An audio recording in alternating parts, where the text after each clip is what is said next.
Esta mensagem, então, tem o título Como nos dias de Noé. Tudo o que Deus faz é bom. Tudo. Todas as obras das suas mãos são maravilhosas. É só a gente olhar para o céu. A gente olha, quando a gente vai viajar, a gente vê a natureza, a gente vê quão lindo é tudo que Ele fez. E Deus, Ele é reto e justo em todos os seus caminhos. Quando você estiver em dúvida, algo a respeito de Deus, saiba, você está errado e Deus está certo. Sempre. Porque Ele é reto e justo. E Ele criou o homem de uma forma especial. Deu a vida de si mesmo, que Ele tem em si mesmo, quando Ele soprou nas narinas de Adão. Ele deu de si mesmo ao homem, deu do seu espírito ao homem, compartilhou com o homem da sua imagem e semelhança, algo que nenhuma criatura da terra possui. O homem é especial, algo que nem os anjos possuem. Perceba como que é por isso que o homem, o ser humano, atraiu a ira do diabo. Porque, por ser um ser tão amado, excelente, a imagem e semelhança de Deus, algo que o diabo não recebeu. Pior, com a queda, ele perdeu, da glória de Deus. Por isso que ele se tornou alvo da ira do diabo. O diabo, ele quer destruir o homem, as obras do Senhor. E antes de criar o homem, Deus preparou um planeta inteiro para ele habitar. Um planeta perfeito, em perfeita harmonia, em variadas espécies de plantas, flores, frutos, alimentos. E Deus deu autoridade ao homem sobre a terra. Então, a terra foi criada para o homem. Veja, então, que o homem é obra das mãos de Deus. Ele foi criado, então, o homem, para ser bom, reto e justo, assim como o seu Criador. Pense, você foi criado para ser bom, reto e justo. Mas o homem não se atentou à palavra de Deus. Nós sabemos que quando Deus disse ao homem que ele poderia comer de todos, o primeiro homem, Adão, que ele poderia comer de todos os frutos do jardim, da árvore do jardim, que era um lugar especial que Deus fez, o jardim do Éden, que o homem deveria cuidar e cultivar. Mas Deus deu um alerta: você pode comer de todos os frutos, mas não coma da árvore do conhecimento do bem e do mal, porque do dia que dela comer, você morrerá. Ele deu o alerta. E quando o primeiro homem, Adão, desobedeceu, o pecado entrou e separou o homem de Deus. É aí que veio o morrerá, que é a morte eterna, morte espiritual. Então, com a queda e o pecado, a corrupção entrou. A corrupção tomou conta do homem por completo, o corpo, alma e espírito do homem. E não só o homem, mas a terra também foi amaldiçoada. Se o homem não tinha autoridade sobre a terra, não era dever do homem cuidar? Então a terra também foi amaldiçoada. O homem teve que trabalhar duro para ter o alimento da terra, até hoje, aí a gente vê as tragédias, os desastres, a falta de harmonia na natureza, por causa do pecado. A gente vê essa tragédia que nós vimos lá no litoral norte de São Paulo. Eu vi alguns vídeos essa semana, terrível. A água derrubando tudo, levando tudo, ruas inteiras caindo, desmoronando, lares inteiros destruídos, famílias, muitas morreram. É uma tragédia natural, consequência do pecado, consequência da corrupção, da maldição que alcançou a terra. Porque o homem, ele foi criado para ser eterno. Deus não criou o homem para viver 70 anos e morrer. Não. Mas, com o pecado, o homem, ele teve os seus dias limitados na terra. O primeiro homem, Adão, diz a Bíblia, que ele viveu 930 anos. Nossa, 900, quase um milênio, né? 930 anos. Depois dele, depois de Adão, um dos que mais viveu foi Jared, com 962 anos. O filho de Jared, chamado Enoque, ele não conheceu a morte. Diz a Bíblia que Enoque, ele andava com Deus, e por agradar tanto a Deus, quando ele tinha 365 anos, Enoque foi arrebatado por Deus. Olha que interessante. O filho de Enoque, Matusalém, foi quem mais viveu, segundo os registros bíblicos.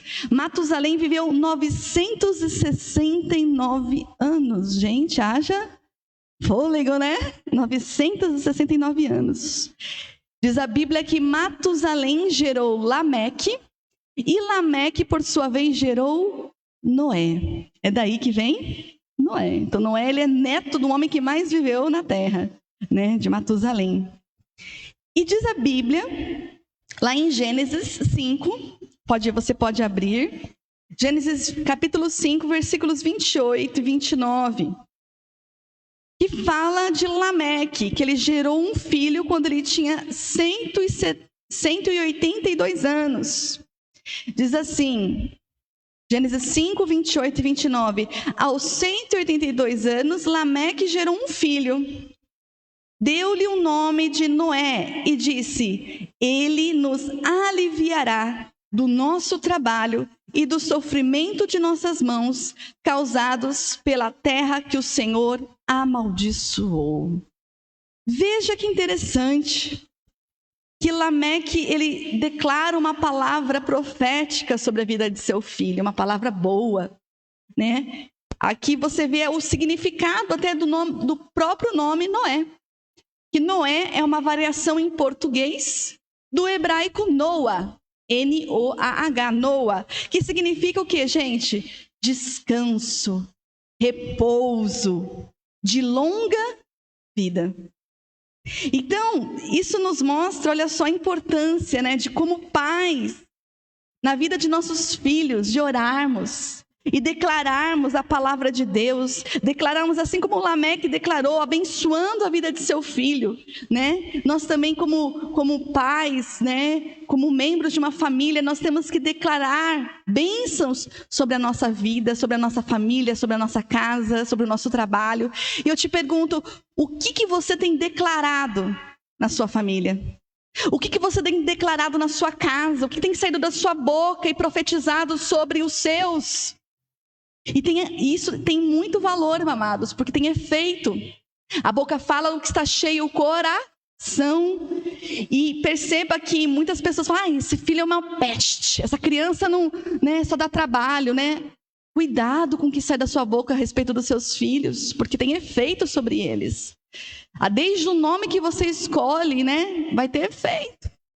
Então, perceba que a importância, né, de como pais declararmos, e não só na vida dos nossos filhos, mas no nosso casamento também. Você que é casado, na vida do seu esposo, da sua esposa. Esse daí não faz nada, né? Cuidado com o que você tem declarado, né? As suas palavras têm poder. Então, o pai de Noé, quando ele declara, né, que ele fala que Noé aliviaria o trabalho e o sofrimento das mãos.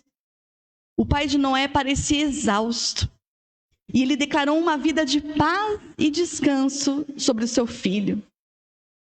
E é certo que Lameque o chamou de Noé porque ele iria confortar a humanidade em relação à terra que Deus havia amaldiçoado. Na verdade, a maldição foi o homem mesmo que atraiu sobre si por causa do pecado, por não dar ouvidos à palavra e ao mandamento de Deus. E Noé, ele foi um homem singular, um homem único na geração que ele viveu. E ele viu a situação ao redor dele se degringolar. O homem na terra se afastou mais e mais de Deus. Houve aumento da maldade, da violência, da perversidade. O afastamento de Deus levou o homem a uma situação tamanha que Deus olhou para o homem e diz que o coração de Deus ficou cortado, entristecido. Por sua vez, Noé, ele se apegou ao Senhor, o único de sua geração a se apegar ao Senhor, e isso foi crucial para a sua sobrevivência e a de sua família. Vamos ver Gênesis 6, abra sua Bíblia, Gênesis capítulo 6, de 1 a 8, que vai revelar a situação da humanidade nos dias de Noé. Vamos ver se está parecido com hoje. Olha só, Gênesis 6, de 1 a 8. Olha o que diz a palavra. Quando os homens começaram a multiplicar-se na terra, e lhes nasceram filhas, os filhos de Deus viram que as filhas dos homens eram bonitas e escolheram para si aquelas que lhes agradaram. Então disse o Senhor: por causa da perversidade do homem, meu espírito não contenderá com ele para sempre, e ele só viverá 120 anos. Naqueles dias havia nefilins na terra, e também posteriormente, quando os filhos de Deus possuíram as filhas dos homens, e elas lhe deram filhos. Eles foram os heróis do passado, homens famosos. O Senhor viu que a perversidade do homem tinha aumentado na terra, e que toda a inclinação dos pensamentos do seu coração era sempre e somente para o mal. Então o Senhor arrependeu-se de ter feito o homem sobre a terra, e isso cortou-lhe o coração. Disse o Senhor: farei desaparecer da face da terra o homem que criei, os homens e também os animais grandes, os animais pequenos e as aves do céu. Arrependo-me de havê-los feito. A Noé, porém, o Senhor mostrou benevolência. Veja, esse texto aqui de Gênesis 6 fala sobre a corrupção da humanidade. Tudo por consequência do homem não ouvir a Deus. O homem tornou-se escravo do pecado e entregou-se a toda forma de maldade, perversidade. E por causa da maldade, Deus, ele decidiu lá em Gênesis 6, 3, decidiu reduzir a idade do homem, de vida do homem, aos 120 anos. Tanto que depois que veio o dilúvio, realmente um homem ele passou a viver menos. E em razão do aumento da perversidade, diz o texto que Deus se arrependeu de ter criado o homem. Gente, não acabou nenhum livro da Bíblia. Justamente no capítulo 6. 6 é o número que significa homem, número do homem. Lá em Gênesis 6, diz que Deus se arrependeu de ter criado o homem. Que triste, não é? E que Deus ficou com o coração cortado, amuado, entristecido, né? Pesado. A obra mais linda das suas mãos, fazendo toda a obra perversa, entristecendo o seu coração. Só esse texto que fala que Deus se arrependeu de ter criado o homem, nos leva a um estudo muito profundo da palavra. Um estudo, inclusive, que a pastora Ana está preparado no gatilho para trazer aqui para vocês, que fala, inclusive, sobre os atributos da natureza de Deus, tá? E esse estudo será trazido para vocês, mas eu vou dar só uma pincelada aqui para a gente, né, ter um raciocínio aqui do que significa esse texto. Porque alguns leem esse texto, que Deus se arrependeu de ter feito o homem, e podem dizer que há uma aparente contradição na Bíblia. Quando lê lá no Números 23, 19. O que diz Números 23, 19? Diz assim: Deus não é homem para que minta, nem filho de homem para que se arrependa. Acaso ele fala e deixa de agir? Acaso ele promete e deixa de cumprir? Então aqui em Números 23, 19 fala que Deus ele é coerente com a sua palavra. Quando a gente fala assim, Deus é fiel, Deus é fiel. Às vezes as pessoas falam assim, então, né, forte, Deus é fiel, como se Deus fosse fiéis a ela. Deus não é fiel às pessoas, Deus é fiel à sua palavra. Então, quem obedece a sua palavra, por consequência, vai ser abençoado pela fidelidade de Deus. Amém? Então, Deus é fiel à sua palavra para cumpri-la. Sempre. Ele age conforme a sua palavra. Ele nunca entra em contradição com a sua palavra. Então, na Bíblia, a gente tem essa premissa. A Bíblia não tem contradições, Deus não age com contradições. E a Bíblia, ela se completa em todos os seus textos. Por isso é necessário a gente compreendê-la no todo e comparar os textos para não cair em armadilhas do engano. Então vamos entender. Deus se arrependeu de ter feito o homem? Isso é possível? Entenda. O afastamento do homem de Deus era tamanho que a vida do homem causou profunda tristeza no coração do pai. Né? Que pai que não fica com o coração cortado, com um filho que lhe decepciona? Acho que é a pior dor, né? Você criar um filho, dar de si para o filho, né, do bom e do melhor, e esse filho se revolta, desonra. E foi isso que o coração de Deus sentiu. Deus, ele tem um único modo de agir, com o puro, e um único modo de agir com o perverso. E nisto está a justiça imutável de Deus. Ele tem um jeito, um modo de agir com o puro, um modo de agir com o perverso. Tiago 1,17. Olha o que diz. Tiago 1,17. O Pai das luzes, em quem não há mudança nem sombra de variação. Então fala aí sobre a imutabilidade de Deus, porque ele age sempre conforme a sua palavra e a sua natureza. Salmos 18, 26 vai complementar isso que eu falei. Salmo 18, 26. Com o puro te mostrarás puro, e com o perverso te mostrarás o quê? Indomável. Olha só. Então perceba que a mudança não ocorre em Deus. A mudança ocorre no homem, que se mostra puro ou perverso. Mas Deus continua o mesmo, pois ele dispensa um tratamento específico para o puro e um tratamento específico para o perverso.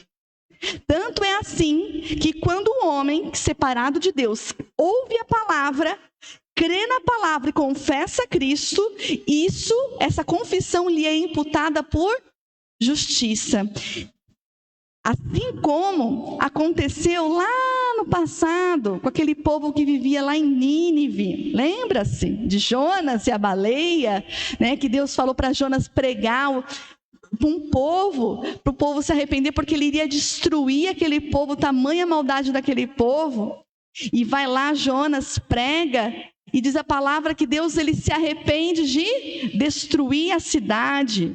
Porque quando o pecador e o ímpio, ele crê e se arrepende, ele se torna santo e justo perante Deus. Então, na verdade, a mudança ocorreu no coração do homem. Mas Deus continua agindo do mesmo modo, seja com o puro, de forma benevolente, seja com o perverso, de forma indomável. Então Deus, ele não faz acepção de pessoas. O mesmo tratamento dispensado a Abraão foi dispensado aos ninivitas. O mesmo tratamento. Deus trata os homens com justiça e equidade, sempre. A justiça de Deus é constante. Portanto, aos puros ele se mostra puro e aos perversos indomável. Deus amou o homem Sempre ele agiu com amor em relação ao homem. E fez do homem um ser excelente, com o qual compartilhou da sua glória. Mas o homem, ao decidir se afastar de Deus, entregar-se às obras más, atraiu sobre si o que? A ira indomável de Deus, que não faz, mais uma vez, acepção de pessoas, e dispensa o mesmo tratamento conforme a pureza e a maldade dos corações. Por isso, gente, quando que diz o termo em Gênesis 6, né, que Deus se arrependeu, que o termo arrependimento em nada se assemelha ao arrependimento humano do homem, que às vezes é decorrente de remorso, de equívocos, erros, de mudança de entendimento.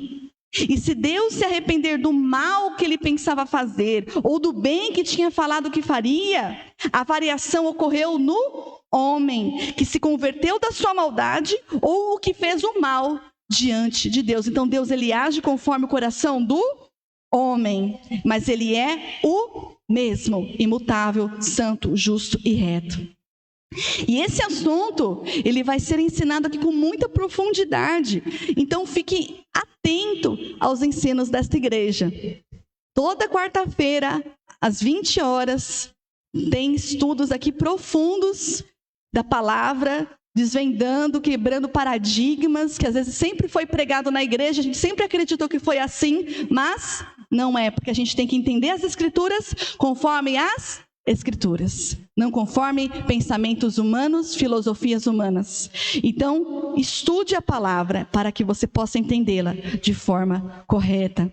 Agora, apenas entenda que quando o texto diz que Deus se arrependeu de ter feito o homem, isso tem a ver com a perversidade de um homem que entristeceu tremendamente a Deus.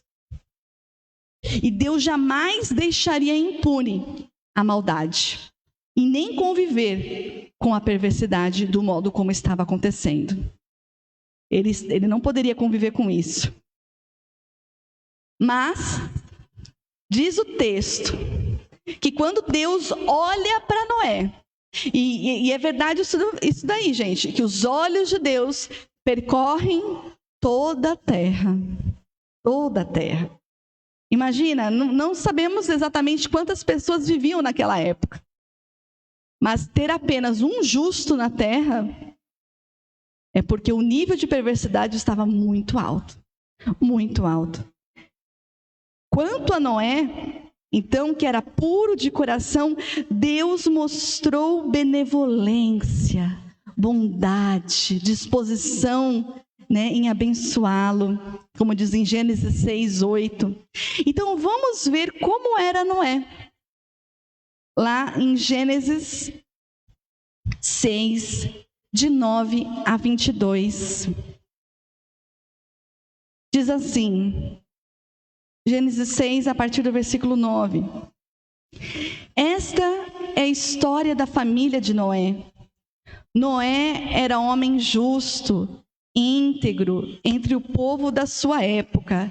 Ele andava com Deus, ele andava preocupado com as coisas desse mundo, ele andava atrás de dinheiro, ele andava atrás de oportunidades para se enriquecer. Não, ele diz que ele andava com Deus, ele andava para ser reconhecido pelos homens, poder. Não, ele andava com Deus. Noé gerou 3 filhos, Sem, Cã e Jafé. Ora, a terra estava corrompida aos olhos de Deus e cheia de violência. Ao ver como a terra se corrompera, pois toda a humanidade havia corrompido a sua conduta, Deus disse a Noé: darei fim a todos os seres humanos, porque a terra encheu-se de violência por causa deles. Eu os destruirei juntamente com a terra. Você, porém, fará uma arca de madeira de cipreste, divida em compartimentos e revista-a de piche por dentro e por fora. Faça com 135 metros de altura, de comprimento, e 22 metros de largura e 13 metros de altura. Faça-lhe um teto com um vão de 45 centímetros entre o teto e o corpo da arca. Coloque uma porta lateral na arca e faça um andar superior, um médio e um inferior. Eis que vou trazer águas sobre a terra, o dilúvio, para destruir debaixo do céu toda criatura que tem fôlego de vida. Tudo o que há na terra perecerá, mas com você estabelecerei a minha aliança. E você entrará na arca com seus filhos, sua mulher e as mulheres de seus filhos. Faça entrar na arca um casal de cada um dos seres vivos, macho e fêmea, para conservá-los vivos com você. De cada espécie de ave, de cada espécie de animal grande e de cada espécie de animal pequeno, que se move rente ao chão, virá um casal a você, para que sejam conservados vivos. E armazene todo tipo de alimento, para que você e eles tenham mantimento. E diz o texto que Noé fez tudo exatamente como Deus lhe tinha ordenado. Perceba que tudo que Deus falava, Noé ouvia, confiava e obedecia. Não basta você ouvir, não confiar e não obedecer. Muitos ouvem, mas nem todos confiam e obedecem. 2 vezes é falado que Noé obedeceu em tudo que Deus lhe tinha ordenado, tanto no capítulo 6, versículo 8, quanto em Gênesis 7, 5. Por isso, ele atraiu a bondade de Deus sobre si e sua família. Então, gente, a obediência de Noé foi muito importante até para nós, porque foi a razão de Deus não ter exterminado a raça humana e até os animais. Foi a obediência de Noé. Em tantos milhões de pessoas de sua geração, Noé foi o único encontrado justo, o único que Deus encontrou justo. Por sua obediência em tudo ao Senhor e em sua integridade, ele foi a peça-chave para o recomeço da história humana. Isso não é brincadeira. Noé diz que ele desfrutava de uma comunhão profunda com Deus. Ele tinha um caráter justo e íntegro, independente, totalmente diferente do restante da população da sua época, que vivia um nível moral totalmente corrompido pelo pecado. Então ele é descrito como um homem de fé, um homem obediente, devoto a Deus. E aí o Senhor, é interessante que o Senhor ele vai dando a ele todas as diretrizes, todos os detalhes que ele deveria fazer. Gênesis 7, de 1 a 5.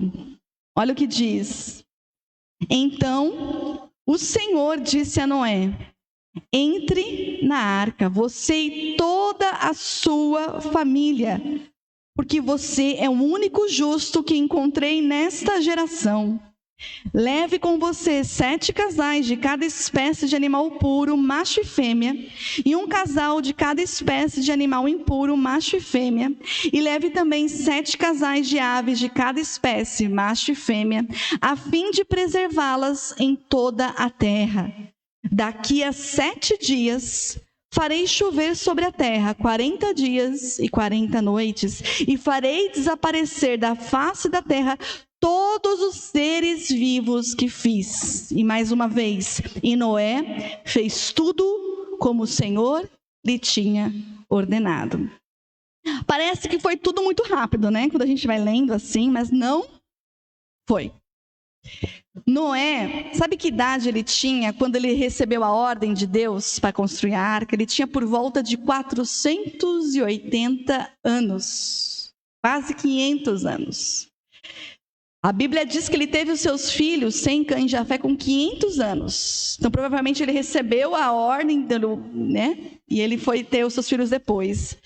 Então, ele foi começar a construir a arca com seus filhos pequenos, e seus filhos foram crescendo e foram depois ajudando a ele a construir a arca. Um homem só com seus 3 filhos. E diz que quando veio o dilúvio sobre a terra... lá em Gênesis 7:11, diz que Noé tinha 600 anos. Então perceba que houve um período aí de cerca de 120 anos entre a ordem de construir a arca e entre a ordem de entrar na arca, em que Deus executaria o juízo com a vinda do dilúvio. Então, gente, às vezes a gente acha que as coisas de Deus são rápidas, né? No nosso tempo. O tempo de Deus não é o nosso tempo. Então, foram mais de 100 anos que Noé passou o quê? Construindo a arca. E muito provavelmente, você imagina, se fosse você, que Deus aparecesse e falasse para você, olha, eu vou destruir todo mundo. Mas eu vou preservar você e sua família, porque vocês me ouvem, vocês me obedecem. E eu vou te dar todas as diretrizes no lugar seguro que vai te salvar, você e sua família. O que você ia tentar fazer, gente? O que você tentaria fazer se Deus falasse, vou destruir a humanidade, mas eu vou salvar você e sua família? Você tentaria salvar o máximo de pessoas possível. Tentando falar, gente, vamos ouvir a Deus, vamos nos arrepender, vamos obedecer. Então, provavelmente, nesse período de 120 anos, Noé pregou o arrependimento ao povo de sua época. Ele pregou, a vida dele era um testemunho. Então, ele pregou a justiça, provavelmente, incansavelmente. Porém, quantas pessoas entraram na arca? Quantos que deram ouvidos? 8 pessoas. Noé, sua esposa, seus 3 filhos e suas esposas. 120 anos. Noé foi obediente e Deus deu todas as orientações do que Noé deveria fazer, gente. Detalhes de construção, detalhes de medidas, material a ser utilizado, madeira de cipreste, usar piche para isolar da água, medidas, mantimentos, animais que deveriam estar na arca. Deus providenciou tudo para a continuidade da existência dos animais na terra, provendo até que os animais, no momento certo, fossem até a arca. Imagina a cena. Do nada, os animais, quando a arca ficou pronta, os animais indo, chegando. Foi Deus que providenciou. E eu separei aqui algumas imagens da arca de Noé. A primeira imagem, ela traz os andares, que Deus falou que a arca ela deveria ter 3 andares, um andar superior, um médio e um inferior. E esses andares eles eram interligados para caber todo mundo. Ele vai colocar daqui a pouco ali a imagem. E é interessante também a gente ver a imagem e depois nós vamos ver a imagem. Essa é a primeira, pode pôr a segunda dos compartimentos. Está bem clarinho, né? E eu quero que você coloque a imagem dos compartimentos e depois você vai ver as imagens das medidas da arca de Noé, que era uma arca bem grande. A próxima dos compartimentos. Aí fala do texto, né, de Gênesis 6:14, que ele fala como que ele deveria construir a madeira, aí fala gofer, mas é cipreste, e cobrir, né, com betume, com piche, para isolar. Né? Deus deu todas as diretrizes para eles sobreviverem a um dilúvio. Perceba que a arca ela não era um navio, tá? Então aqui tem todos os compartimentos, são 3 níveis de compartimento, né? O superior, o médio e o inferior. E ele deveria fazer um telhado, né? Com um vão no telhado. E a próxima vai mostrar as medidas da arca. As medidas, 135 metros de comprimento. 135 metros de comprimento equivalem a 12 ônibus enfileirados. é maior que um campo de futebol. Tá? Olha só, ele traz a comparação de um Boeing. Um Boeing 747, ele possui 56 metros de comprimento, capacidade para 440 passageiros. Não chega nem a metade, quase, nem a metade do comprimento da arca, que era 135 metros. Eles ficaram na arca um total de 1 ano e 6 dias, olha só. E os ocupantes, 8 pessoas, e o material utilizado, tábuas de cipreste e betume, tá? E ela foi construída para flutuar, tá? Ela não foi construída como um navio, né? Nem tinha tecnologia na época para poder navegar. Então, ele apenas flutuava e era levada pela correnteza. A próxima imagem também vai dar uma dimensão das dimensões, das estruturas da arca. A altura da arca, olha só, 22 metros de largura e 13 metros e meio de altura. Uma altura que ultrapassava a um prédio de 4 andares. Então, era uma estrutura muito grande, né? Maior que um campo de futebol. Então, 12 ônibus enfileirados ou 24 carros enfileirados era o comprimento da arca. Então, gente, foram 100 anos de muito trabalho. Né? A obra de Deus muitas vezes não é fácil, é muito trabalho.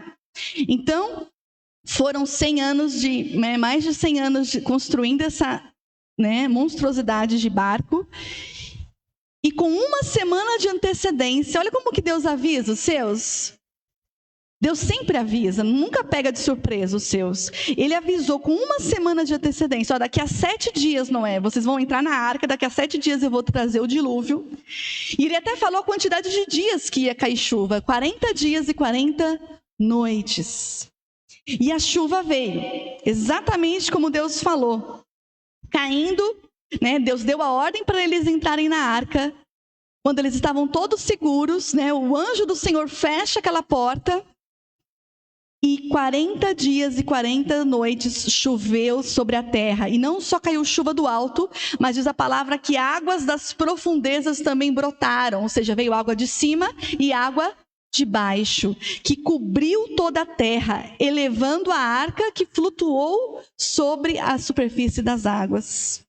As águas cobriram quase 7 metros acima das montanhas, até as mais altas montanhas da terra foram cobertas pelas águas do dilúvio. Então foi muita água. E tudo o que estava fora da arca morreu. Tudo, todo ser vivo que estava na terra morreu. Só restaram Noé e aqueles que estavam com ele na arca. Aquelas 8 pessoas e aqueles casais de animais. E diz a Bíblia que a água cobriu a terra por 150 dias. Mas até aquela água baixar, foi quase 1 ano até a água secar, para Noé e sua família poderem sair da arca. Noé e sua família ficaram cerca de 1 ano, até que a arca pousou nas montanhas de Ararat. E aí Deus mandou eles saírem da arca. Lá em Gênesis 8, de 15 a 22. Vamos ler? Gênesis 8, de 15 a 22. Então Deus disse a Noé: saia da arca, você e a sua mulher, seus filhos e as mulheres deles. Faça que saiam também todos os animais que estão com você, as aves, os grandes animais e os pequenos que se movem rente ao chão. Faça-os sair para que se espalhem pela terra, sejam férteis e se multipliquem. Então Noé saiu da arca com a sua mulher e seus filhos e as mulheres deles, e com todos os grandes animais e os pequenos que se movem rente ao chão e todas as aves. Tudo que se move sobre a terra saiu da arca, uma espécie após a outra. Depois Noé construiu um altar. A gente olha a primeira coisa que Noé faz ao sair da arca. Versículo 20 do capítulo 8. Depois Noé construiu um altar dedicado ao Senhor. Tomando alguns animais e aves puros, ofereceu-os como holocausto, queimando-os sobre o altar. E o Senhor sentiu o aroma agradável e disse a si mesmo: nunca mais amaldiçoarei a terra por causa do homem, pois o seu coração é inteiramente inclinado para o mal desde a infância. E nunca mais destruirei todos os seres vivos como fiz desta vez. Enquanto durar a terra, plantio e colheita, frio e calor, verão e inverno, dia e noite jamais cessarão. Olha só. Veja, né, que a primeira coisa que Noé faz é fazer um altar ao Senhor, um sacrifício de louvor ao Senhor, e o Senhor faz uma linda declaração ali. E logo em seguida, no capítulo 9, Deus ele faz uma aliança com Noé e com toda a humanidade. Ele faz uma aliança e como sinal da sua aliança, ele cria o arco-íris, que seria uma lembrança de sua promessa de jamais destruir novamente a terra com um dilúvio. Gênesis 9, do 7 ao 17, diz assim: olha que Deus fala para eles, logo depois que saíram da arca: mas vocês sejam férteis e multipliquem-se, espalhem-se pela terra e proliferem nela.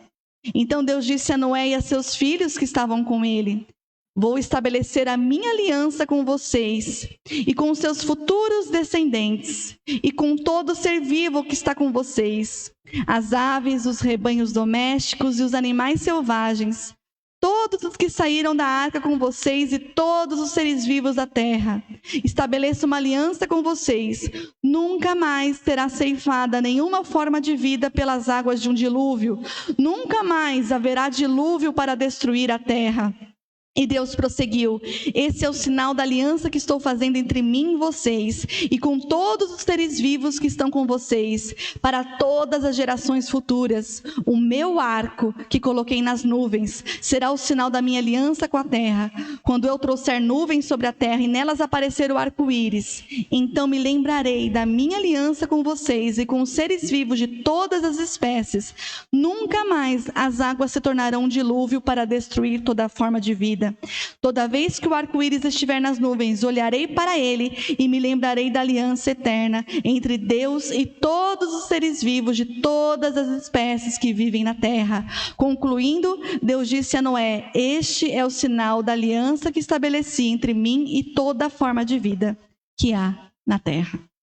Olha que lindo. Então, toda vez que você ver o arco-íris, lembre-se, ele é um sinal da aliança com Deus, de Deus com os homens, de não mais destruir a terra.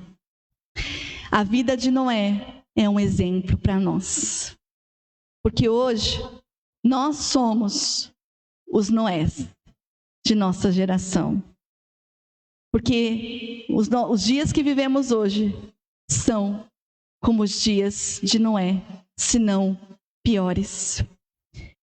Noé foi um exemplo e há várias citações na palavra a respeito de Noé.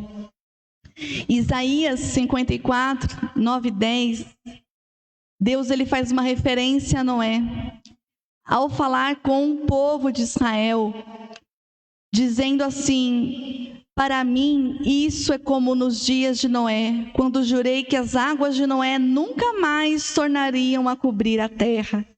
De modo que agora jurei não ficar irado com você, nem tornar a repreendê-la. Embora os montes sejam sacudidos e as colinas sejam removidas, ainda assim a minha fidelidade para com você não será abalada, nem a minha aliança de paz será removida. Diz o Senhor, que tem compaixão de você. Uma palavra que o Senhor deu a Israel. E outro texto que eu quero trazer para vocês é um texto que Jesus falou lá em Mateus 24. Mateus 24 é uma referência para nós hoje. O que aconteceu com Noé acontece hoje conosco. Nós vivemos numa geração perversa, no meio de uma geração perversa. Mas nós que conhecemos a Cristo e a sua palavra, nós temos a luz dentro de nós. Luz que deve brilhar no meio das trevas. E olha o que Cristo falou lá em Mateus 24, 36 ao 42. Ele diz assim: quanto ao dia e a hora, ele está falando do dia do Senhor. Quanto ao dia e a hora, ninguém sabe, nem os anjos dos céus, nem o Filho, senão somente o Pai. Como foi nos dias de Noé, assim também será na vinda do Filho do Homem. Pois nos dias anteriores ao dilúvio, o povo vivia comendo e bebendo, casando-se e dando-se em casamento, até o dia em que Noé entrou na arca e eles nada perceberam, até que o dilúvio veio e levou a todos. Assim acontecerá na vinda do Filho do Homem. 2 homens estarão no campo, um será levado e o outro deixado. 2 mulheres estarão trabalhando no moinho, uma será levada e a outra deixada. Portanto, vigiem, porque vocês não sabem em que dia virá o seu Senhor. Amados, a palavra do Senhor é certa. Os céus e a terra passarão, mas as palavras do Senhor jamais passarão. Nós vivemos numa geração perversa. Imagina esses mais de 100 anos que Noé construiu a arca pregando, e as pessoas provavelmente ficaram curiosas, né? Num lugar tão seco, ele construiu um barco tão grande. Provavelmente Noé ele foi alvo de zombaria das pessoas, alvo, né, de desprezo. Mas ele continuou a sua missão, cumpriu a sua missão até o fim, mesmo no meio de uma geração má. E a palavra do Senhor fala que nós devemos estar atentos, porque assim como foi de repente o dilúvio para os perversos que estavam lá, vivendo a sua vida longe e afastado de Deus, assim também será a vinda do Filho do Homem. Aqui diz respeito ao arrebatamento, que o Senhor promete que vai arrebatar a sua igreja. E nós sabemos hoje que a igreja do Senhor é a arca de Noé de nossos dias. A igreja é onde está a salvação, é onde é pregado o evangelho, que quem está na arca encontrou a salvação e quem está fora dela está afogado nas trevas do pecado. A única diferença é que esta porta ainda está aberta. A única diferença é que na arca lá, a porta estava já selada e fechada. Mas hoje ainda é tempo de salvação. A arca ainda está com a porta aberta. A voz e a pregação ainda está sendo proclamada aos povos e gerações. Quem tem ouvidos, ouça. Quem tem ouvidos, ouça, porque a salvação ainda está aberta. Mas vai chegar o tempo que essa porta vai se fechar. É por isso que nós estamos aqui, perseverando na pregação do Evangelho.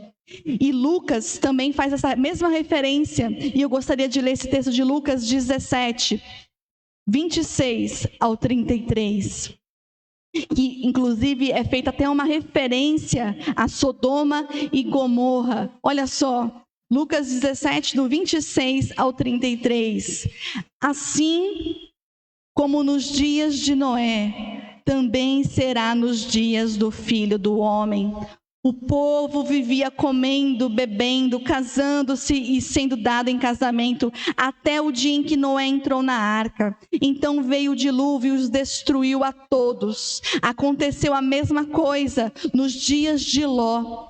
O povo estava comendo e bebendo, comprando e vendendo, plantando e construindo. Mas no dia em que Ló saiu de Sodoma, choveu fogo e enxofre do céu e os destruiu a todos. Acontecerá exatamente assim no dia em que o Filho do Homem for revelado. Naquele dia, quem estiver no telhado de sua casa não deve descer para apanhar os seus bens dentro da casa. Semelhantemente, quem estiver no campo não deve voltar atrás por coisa alguma.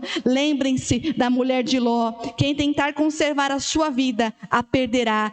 E quem perder a sua vida, a preservará.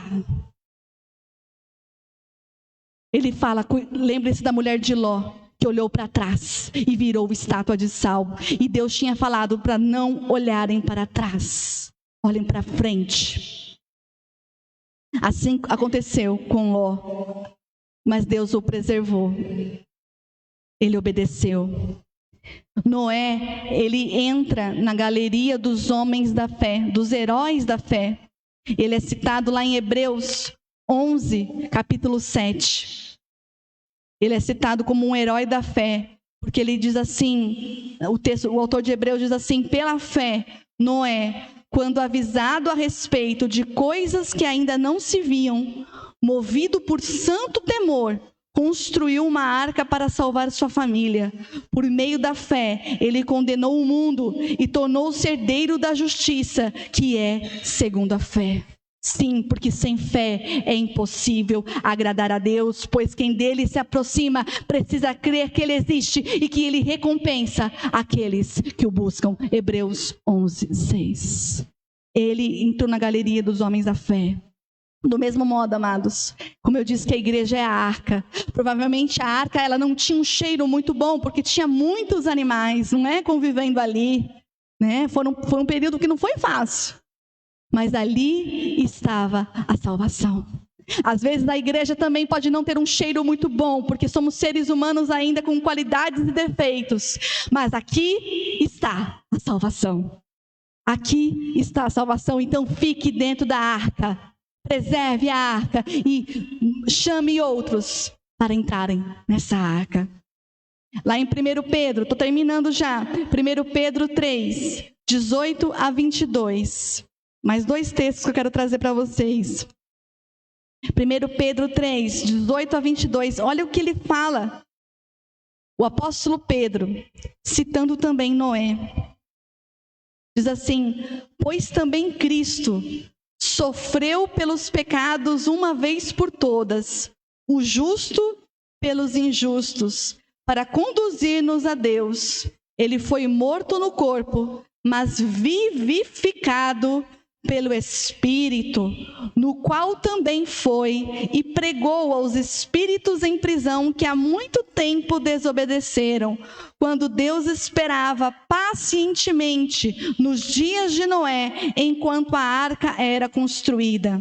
Nela, apenas algumas pessoas, a saber, 8, foram salvas por meio da água. E isso é representado pelo batismo, que agora também salva vocês. Não a remoção da sujeira do corpo, mas o compromisso de uma boa consciência diante de Deus por meio da ressurreição de Jesus Cristo, que subiu ao céu e está à direita de Deus. E eles estão sujeitos a ele estão sujeitos anjos, autoridades e poderes. Então aqui fala, é uma passagem muito assim, interpretada de forma equivocada, né? Porque Jesus quando morreu, ele não desceu para pregar lá no inferno, não. E isso daí é uma interpretação equivocada, né? Porque a palavra fala que todos estão destinados a morrer uma só vez. Então a salvação foi pregada, se a pessoa morreu sem Cristo, não há mais, né, pregação. Aqui é uma referência, na verdade, à pregação de Noé. Na época dele, a vida dele era um testemunho. A pregação de Noé foi a palavra de salvação para aquele tempo. Mas ninguém deu crédito, a não ser a sua família.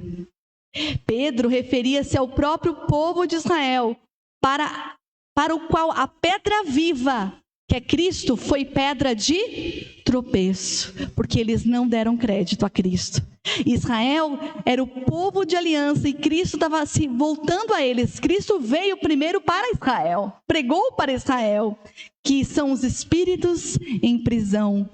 Aqueles que estavam cegados pelo pecado, achando que a salvação viria por serem descendentes de Abraão, mas Jesus estava alertando que não, que eles precisavam crer no Filho de Deus. Então aqui quando o texto diz de espíritos em prisão, né, é um equívoco falar, né, que foi uma visita de Jesus ao inferno para pregar. Não, os espíritos em prisão são os não salvos, pessoas que estão cativas do pecado, separadas de Deus, escravas do pecado. Então aqui a gente pode entender que é uma analogia, né, de Cristo entre os dias de Noé e os últimos dias. Assim como Noé e sua família foram salvos através da água do dilúvio pela arca, os cristãos são salvos da morte espiritual através do batismo, porque creram em Cristo e participam através da ressurreição de Cristo. Então, amados, é essa a nosso entendimento, que Deus, nós cremos nele, e o batismo é a representação da nossa confissão, né? Passamos da água, ressuscitamos, morremos e revivemos com Cristo. E o último texto que eu quero trazer é o texto de 2 Pedro 2, 4 a 12, que diz assim, 2 Pedro 2, 4 a 12.